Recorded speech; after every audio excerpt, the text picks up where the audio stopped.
से बड़े अखबारों को ऐसा दिखाई दे रहा है ताकि वो दुनिया को प्रेरित कर सकें, उससे दुनिया को बता सकें। ये हमारे लिए गर्व की बात है।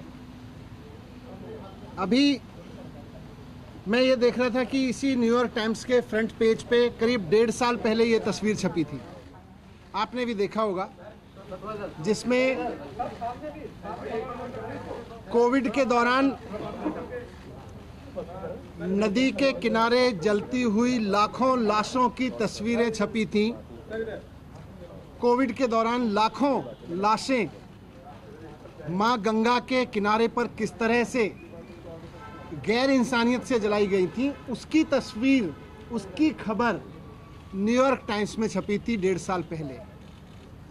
जब ये खबर हमने देखी थी और देश के लोगों ने देखी थी तो एक भारतीय के नाते थोड़ा अपने आप पे शर्म आई थी, अपनी गवर्नेंस पे शर्म आई थी, अपने मॉडल पे शर्म आई थी। दुनिया में कोविड हैंडल हो रहा था लेकिन हम ऐसे हैंडल कर रहे थे, इस पर शर्म आई थी कि भारत में कोविड ऐसे हैंडल हो रहा है। कल जब ये खबर छपी तो एक भारतीय के नाते सबको गर्व हुआ कि भारत में एजुकेशन का ऐसा मॉडल है जिसको न्यूयॉर्क टाइम्स जैसे अखबार फ्रंट पेज पे लीड स्टोरी बना बना के पूरी पिक्चर और पूरी स्टोरी छाप रहे हैं, इतना बड़ा आर्टिकल छाप रहे हैं।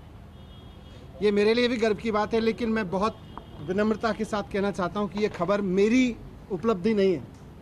ये खबर मेरी वजह से नहीं छपी कि मैंने कुछ ऐसा कर दिया जिसकी तारीफ हो रही है। ये एक्चुअली दिल्ली के टीचर्स की तारीफ है। तो आज जब न्यूयॉर्क टाइम्स के फ्रंट पेज पे दिल्ली के टीचर्स का काम छप रहा है और सारी दुनिया उनकी तारीफ कर रही है, तो मैं दिल्ली के टीचर्स को बहुत बहुत बधाई देना चाहता हूँ। मैं उनको कहना चाहता हूँ कि इसी तरह से लगे रहिए। लाखों करोड़ों बच्चे, आने वाली पीढ़ियाँ इस बात को याद रखेंगी कि दिल्ली के टीचर्स ने और दिल्ली के बच्चों ने इतनी मेहनत की कि उनका काम दुनिया में, सारी दुनिया के सर चढ़ के बोला, सारी दुनिया में भारत की तारीफ का कारण बना। ये हम सब के लिए और ख़ास तौर से हमारे टीचर्स के लिए गर्व की बात है। कल मेरे घर सीबीआई के ऑफिसर्स आए थे और दिल्ली सचिवालय में मेरे जो एजुकेशन मिनिस्टर का, डिप्टी सीएम का ऑफिस है, वहाँ पर भी उन्होंने रेड की थी। सारे ऑफिसर्स दोनों जगह बहुत अच्छे लोग थे, बहुत अच्छे से सबने बहुत व्यवहार किया। उनको ऊपर से ऑर्डर्स हैं, उसकी तामील उनको करनी है। जो भी उनसे सही गलत कराया जा रहा है वो ऊपर के ऑर्डर से कराया जा रहा है। लेकिन मैं व्यक्तिगत रूप से खुद और अपने परिवार की तरफ से उन तमाम सीबीआई ऑफिसर्स का बहुत धन्यवाद करना चाहता हूं जिन्होंने कल बहुत अच्छे से मेरे परिवार के साथ व्यवहार करते हुए मेरे घर को सर्च किया। और मुझे व्यक्तिगत रूप से उनसे मिलके अच्छा लगा। सीबीआई कोई अपने घर पे नहीं चाहता है, लेकिन अच्छे लोग थे, अच्छा लगा। जिस एक्साइज पॉलिसी के बारे में ये सारा विवाद खड़ा किया जा रहा है, मैं उसके बारे में कहना चाहता हूं कि वो इस देश की सबसे बेस्ट एक्साइज पॉलिसी है और उस पॉलिसी को हम पूरी ट्रांसपेरेंसी और पूरी ईमानदारी से लागू कर रहे थे और बहुत ईमानदारी से वो पॉलिसी तैयार की गई। अगर दिल्ली के एलजी साहब ने 48 घंटे पहले उस पॉलिसी को फेल करने की साजिश के तहत अपना फैसला नहीं बदला होता तो आज दिल्ली सरकार को इस बेस्ट एक्साइज पॉलिसी से कम 10,000 करोड़ रुपए हर साल मिल रहे होते। ये लोग कह रहे हैं कि इस पॉलिसी में बहुत बड़ा घोटाला हो गया। कल मैं मनोज तिवारी जी का एक प्रेस कॉन्फ्रेंस देखा मैंने। मनोज तिवारी जी कह रहे थे कि 8,000 करोड़ का घोटाला हो गया है एक्साइज पॉलिसी में। मनीष सिसोदिया ने 8,000 करोड़ का घोटाला किया। फिर थोड़ी देर बाद बीजेपी के और एक नेता आए प्रेस कॉन्फ्रेंस करने या शायद किसी मीडिया में बात करने, वो बोले 1100 करोड़ का घोटाला मनीष सिसोदिया ने किया है। फिर मैं सोच रहा था कि एलजी साहब ने जो प्रेस रिलीज जारी किया था उसमें उन्होंने लिखा था 144 करोड़ का घोटाला कर दिया मनीष सिसोदिया ने।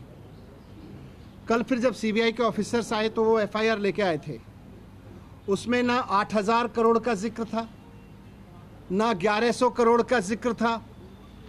उसमें लिखा था सोर्सेज कह रहे हैं कि 1 करोड़ का घोटाला हुआ है। सोर्सेज कह रहे हैं कि 1 करोड़ का घोटाला हुआ है, ये सीबीआई की एफआईआर कह रही है। इसमें ना 144 करोड़ का जिक्र है, ना 11,000 करोड़ का जिक्र है, 1100 करोड़ का, ना 8,000 करोड़ का मनोज तिवारी जी वाला जिक्र है। मैं कह रहा हूं कि ये सब बकवास है, ये सब बकवास कर रहे हैं। इस पूरी पॉलिसी में कोई घोटाला नहीं हुआ, बहुत शानदार पॉलिसी है। और जो ये लोग कह रहे हैं, इनको ना तो कुछ पता है, ना इन्होंने कुछ पढ़ा है, बस इनको तो कहीं से कोई स्क्रिप्ट जो दी जाती है ये उसको रटते हैं। मैं आज आपको बताता हूं कि इस पूरे शोर शराबे के पीछे असली कहानी क्या है, इसका सच क्या है। सच ये है कि मुद्दा शराब का घोटाला है ही नहीं। इनको शराब के किसी घोटाले की चिंता नहीं है, इनको घोटाले की चिंता नहीं है। अगर इनको शराब के घोटाले की चिंता होती तो गुजरात में हर साल 10,000 करोड़ रुपए की एक्साइज चोरी होती है। अगर शराब की एक्साइज की चोरी की अगर चिंता इनको होती, एक्साइज के घोटाले की इनको चिंता होती, तो आज ये सीबीआई का पूरा हेडक्वार्टर गुजरात में शिफ्ट करा देते 10,000 करोड़ का घोटाला रोकने के लिए। और यही लोग करवा रहे हैं, जो लोग सीबीआई को इंस्ट्रक्शंस दे रहे हैं ना, यही लोग गुजरात में 10,000 करोड़ रुपए की एक्साइज की चोरी कर रहे हैं। लेकिन इनको घोटाले की चिंता नहीं है, शराब की एक्साइज की पॉलिसी में हो रही चोरी की किसी की चिंता नहीं है, क्योंकि गुजरात में 10,000 करोड़ की चोरी हो रही है। वहां सीबीआई नहीं भेजते। अगर घोटाले की चिंता होती तो ईडी का दफ्तर वहां खुल जाता, ईडी का पूरा हेडक्वार्टर वहां शिफ्ट हो जाता। वहां नहीं हो रही कोई धरपकड़। इसलिए मुद्दा तो करप्शन है ही नहीं, मुद्दा तो शराब का घोटाला है ही नहीं, मुद्दा तो घोटाला है ही नहीं। अगर मुद्दा घोटाला होता तो प्रधानमंत्री जी ने कुछ दिन पहले बुंदेलखंड एक्सप्रेसवे का उद्घाटन किया था। आप सबने देखा था, आप सबने दिखाया था, सारे मीडिया ने चलाया था। और सारे मीडिया ने देश के बहुत शोर से बताया कि प्रधानमंत्री जी ने जिस हाईवे का, एक्सप्रेसवे का उद्घाटन किया था, 5 दिन के अंदर अंदर वो पूरी तरह से धंस गया।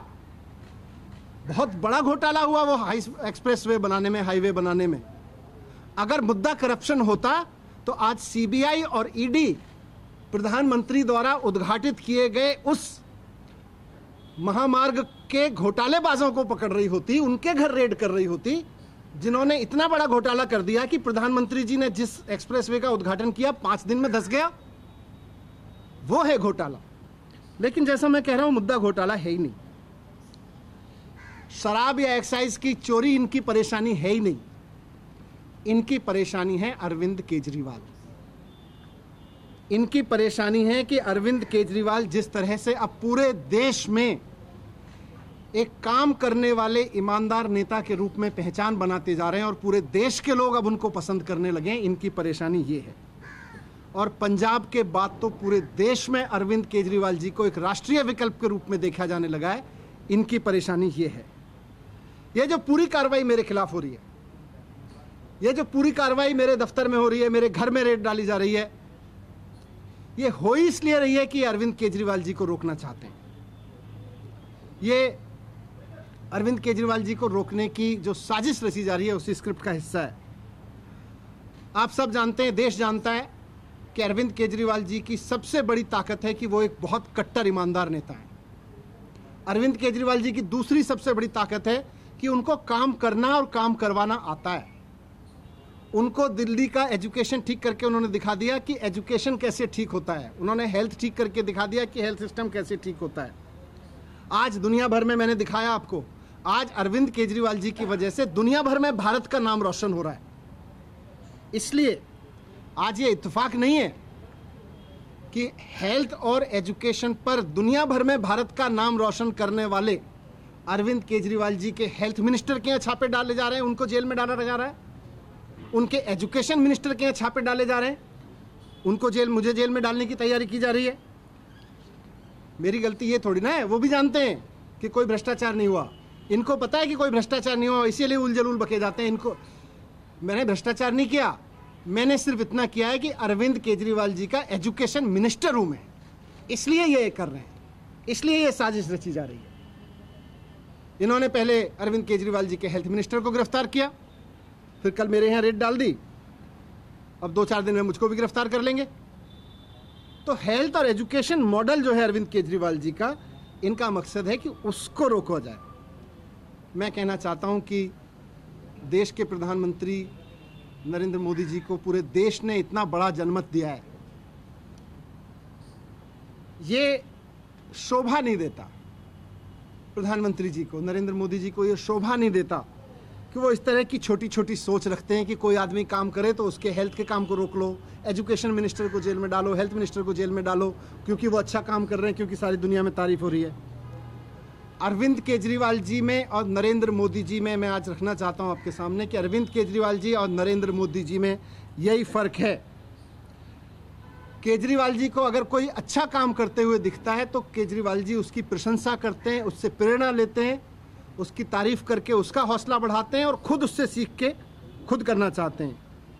मोदी जी का रुख यह है कि उनको अगर कोई अच्छा काम करता हुआ दिखता है तो वो उसके काम को रोकना चाहते हैं, उसके काम को साजिश के तहत रोक के उसके लोगों को और उसको सीबीआई और ईडी का डर दिखा दिखा के उसको रोकना चाहते हैं। 2 दिन पहले अरविंद केजरीवाल जी ने make in India campaign launch किया।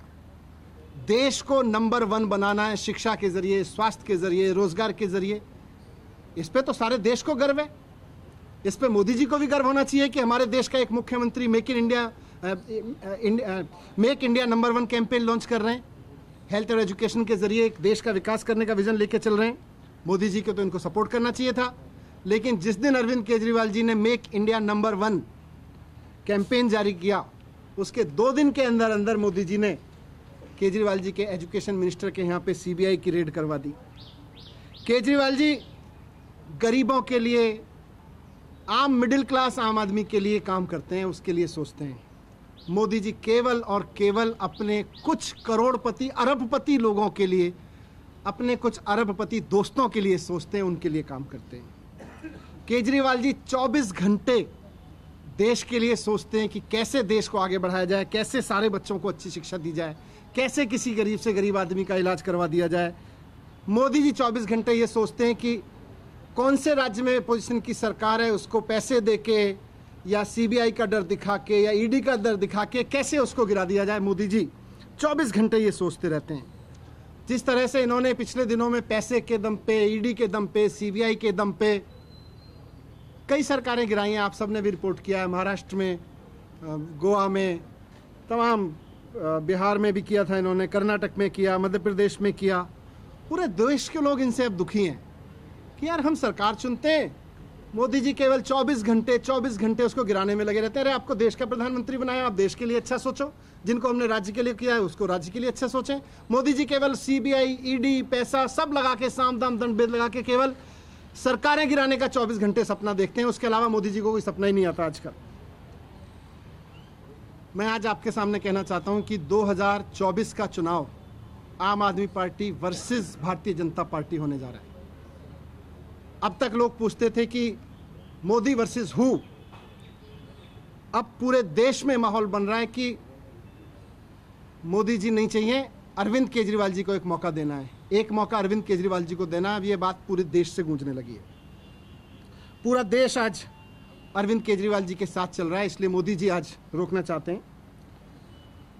आज से 3-4 दिन के अंदर, हो सकता है आज, कल, परसों में, कभी भी ये सीबीआई, ईडी भेज के मुझे भी गिरफ्तार कर लेंगे, कई सारे और आप नेताओं को भी गिरफ्तार कर लेंगे। लेकिन मैं कहना चाहता हूं कि हम भगत सिंह के फॉलोअर हैं।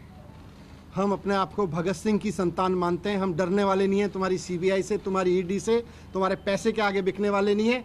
हमको नहीं तोड़ पाओगे तुम, हमको नहीं झुका पाओगे। आज मैं कह रहा हूँ, हम देश के लिए जान भी कुर्बान करेंगे, हम देश के लिए जेल भी जाएंगे, लेकिन लाखों बच्चों का भविष्य संवारना बंद नहीं करेंगे।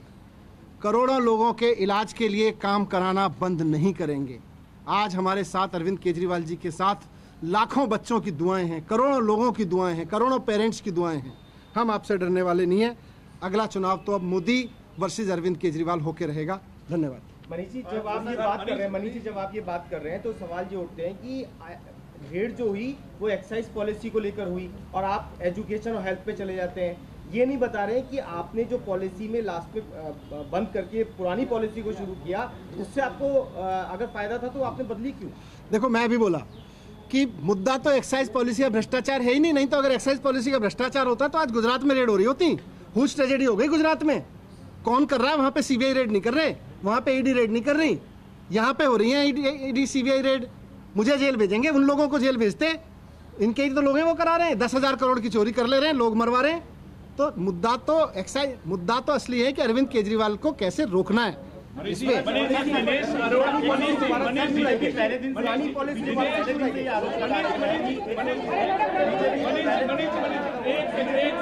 बीजेपी पहले दिन से ये आरोप लगा रही है कि 144 करोड़ रुपए जो हैं लाइसेंस धारकों के रिफंड किए गए, और ये चीफ सेक्रेटरी की रिपोर्ट में भी ये वाली बात है जिसके मैं कह रहा हूँ ये सीबीआई की एफआईआर है। इसमें मनोज तिवारी के 8,000 करोड़ का घोटाला कहाँ है? इसमें बीजेपी के नेताओं के 1100 करोड़ वाला घोटाला कहाँ है जो कह रहे हैं? इसमें वो 140 करोड़ का घोटाला कहाँ है? बताएं। इसमें लिखा है कि सोर्सेज कह रहे हैं कि 1 करोड़ का घोटाला हुआ है। मनीष जी, सीबीआई की एफआईआर में ये कहा है कि पब्लिक सर्वेंट ने इसे पॉलिसी को बनाते हुए अंडू फेवर किया मिडलमैन, और उसको इसमें समीर महेंद्रू है, उसने जो एक पैसा ट्रांसफर किया 1 करोड़ रुपए, वो दिनेश अरोड़ा किसी आम आदमी पार्टी के लीडर का बड़ा करीबी है। क्या संबंध है? दिनेश अरोड़ा को जानते हैं? क्या ये क्या है? मैं तो कह रहा हूँ अगर मुद्दा घोटाला होता तो आज सीबीआई बड़े बड़े जो किंग पिंस 10,000 करोड़ का घोटाला कर रहे हैं उनके यहाँ बैठे होते। मेरे यहाँ किसी के यहाँ बैठे हैं, उनको भी पता है कि घोटाला नहीं है, बैठे हैं, ठीक है, थैंक यू।